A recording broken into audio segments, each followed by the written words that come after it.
Copa Mania. Caplin News gives you an inside look at Hard Rock Stadium and its first Copa America game. A close call. She's get out of this car. You gotta get out. Kick your leg. A couple that was vacationing in Florida tells the story of how they were saved after nearly drowning in a Sarasota flood.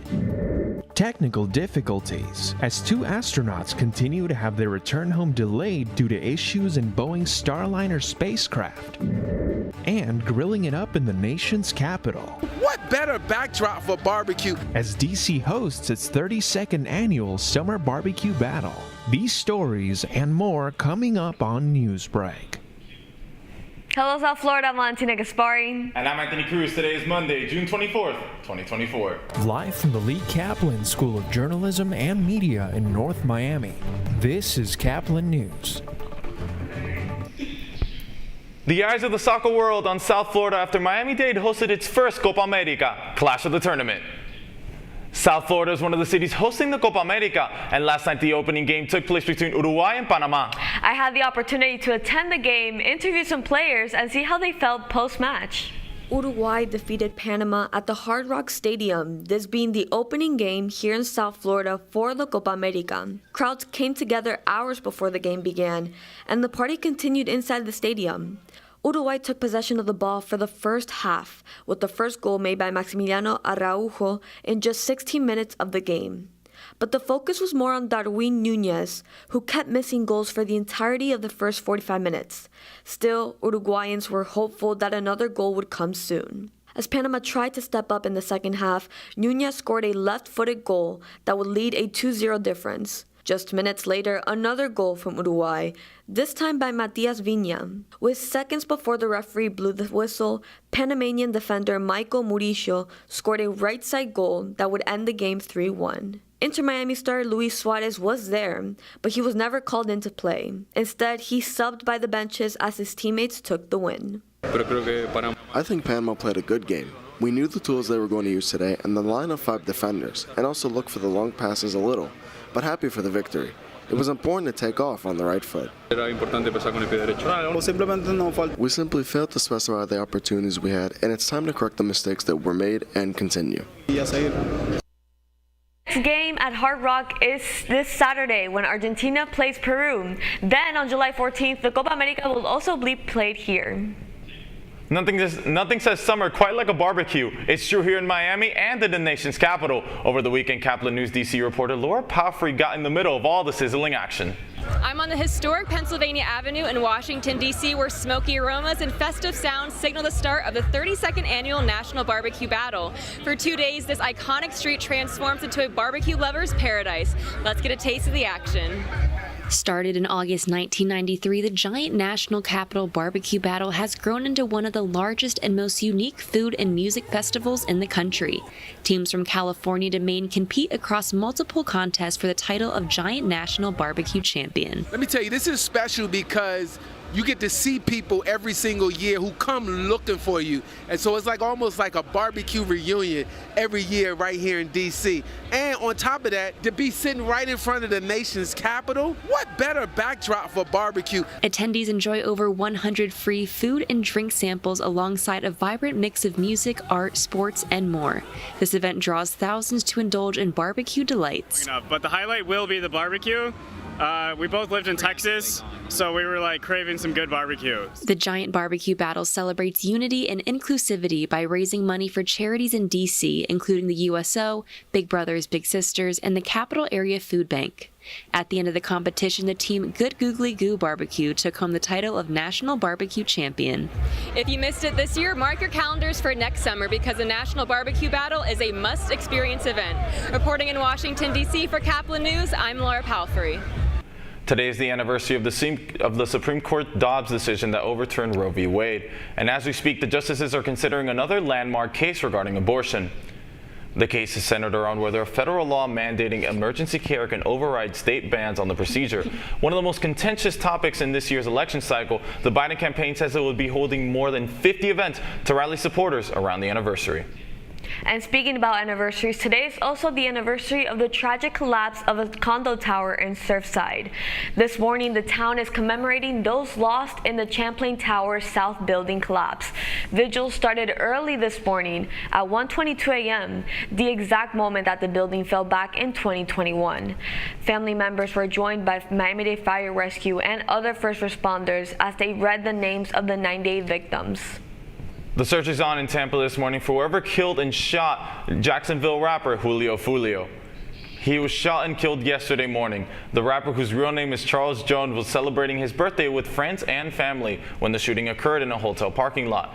3 other people were injured. As of now, the shooting is being investigated and the shooter is still at large. The rapper was only 26 years old. A close call. A Kentucky couple vacationing in Florida shares the story of how their lives were saved when caught under a major flood near Sarasota. Dean Ramsey was driving with his wife Shanna on June 11th through nearly a foot of rain and tried to pull off from a road with stalled cars into what he thought was land. The car was submerged in the water as retired Cincinnati Police Sergeant Mike Bell and his family looked on from their condo. Along with his wife and 3 kids, Bell was able to defuse the situation as Shanna crawled out of the car by herself. Pulling out Dean was not exactly that easy since his leg was stuck. He says that the words of encouragement from Mike's wife, Ginger, and some luck are what got him out of the car. I said, stop, I can't. And I don't know, at that time I was just like, I don't know, I guess I'm going down with the car. And that's when she's, get out of this car, you gotta get out, kick your leg, you know. And sure enough, I started thrashing my leg around and my foot just popped out. The families say that they have plans to reunite in the near future. Astronauts Butch Wilmore and Suni Williams are still waiting this morning to come home after issues to Boeing's Starliner spacecraft that's caused multiple delays. The spacecraft launched to the International Space Station on June 5th and encountered issues like failure of equipment and a series of helium leaks. Officials have yet to announce a return date, but the space agency indicates that it won't be until next month. And now going into the sports segment, the Marlins trying to pull off their 5th win in 6 games. That's still ahead, and so is the story. Here and there, I have quite a few things here. I would have to take everything with me. An entire island being sacrificed to sea level rise. Don't go anywhere. Newsbreak will be back in just 2 minutes.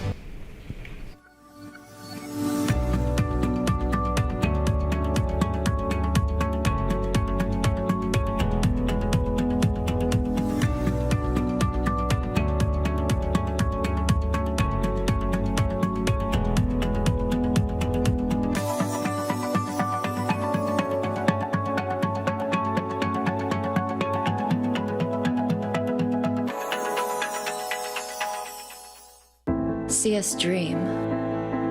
See us remember. See us protest. You matter. Your feelings matter. Your identity matters. Everything about who you are matters. See us fight back. See us rebuild. See us shatter stereotypes. See us inspire. See us united. See us now. There are 16 million children struggling with hunger in America. That's 1 in 5 daughters, sons, neighbors, and classmates who don't know where their next meal is coming from. Yet billions of pounds of good food go to waste every year. It's time we do something about it. Feeding America is a nationwide network of food banks that helps provide meals to millions of kids and families in need. Visit feedingamerica.org to help them feed even more. Together, we can solve hunger. Together, we're feeding America.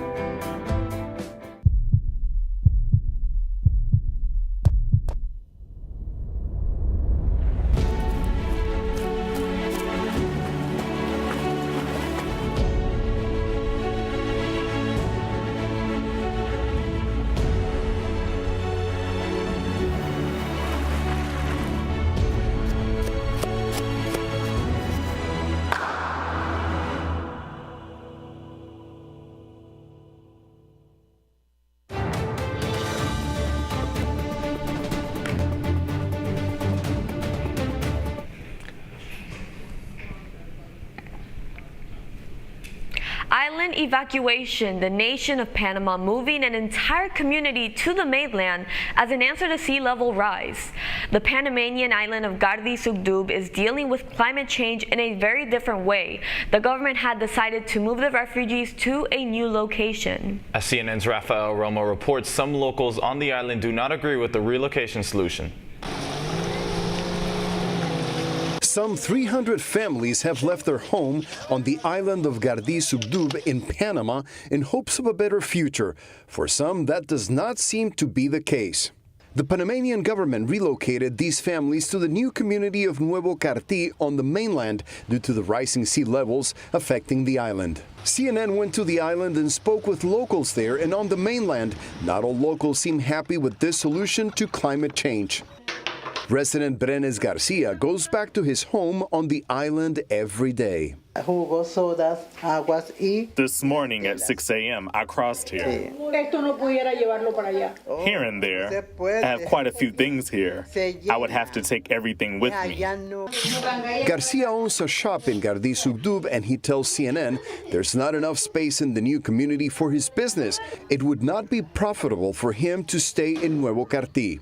Community officials say some 32 families stayed on the island. There were no more houses left, and others decided to stay on their own.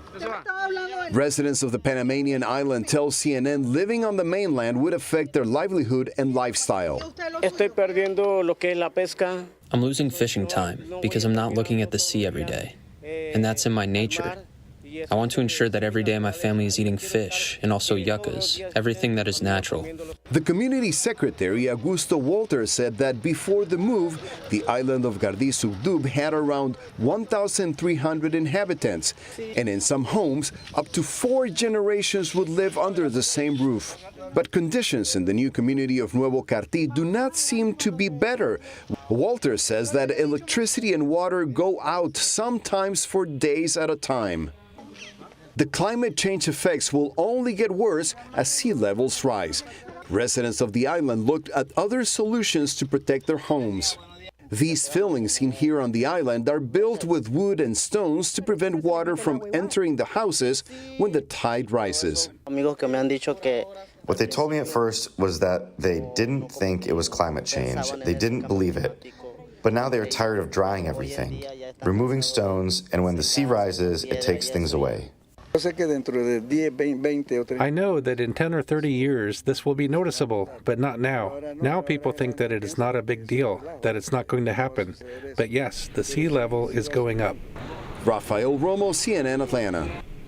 The Marlins doing something the Florida Panthers haven't figured out how to do this morning, closing out a series on a win. The Fish had an electric start to the game. With 2 outs in the first, Jake Berger would single in Jazz Chisholm Jr.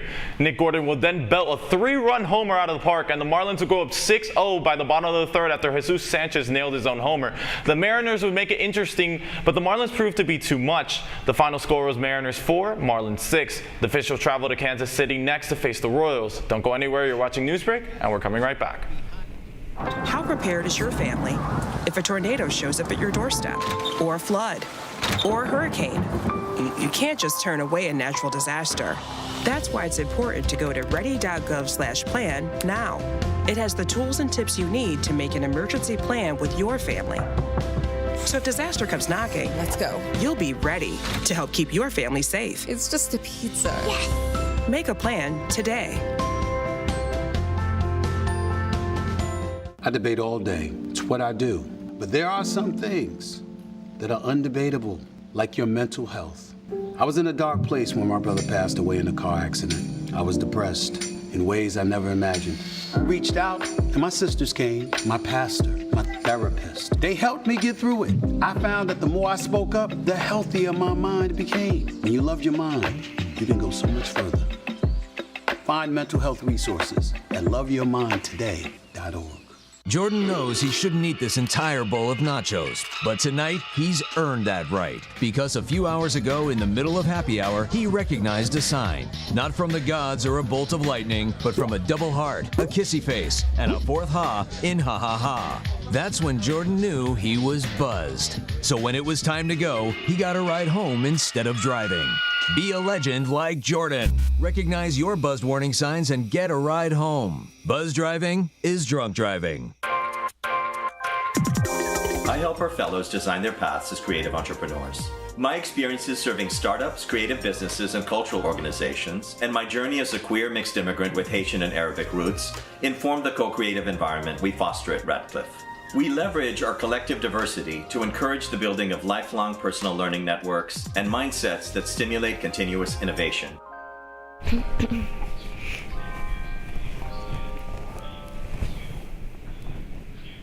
We here at Caplin News are wishing good luck to the Florida Panthers, who will play Game 7 of the Stanley Cup Final tonight. But for now, that's all the time we have for Newsbreak. I'm Anthony Cruz. I'm Valentina Gaspar. Get more news anytime at caplinnews.fiu.edu. And vamos, gatos! ¡Vamos, gatos!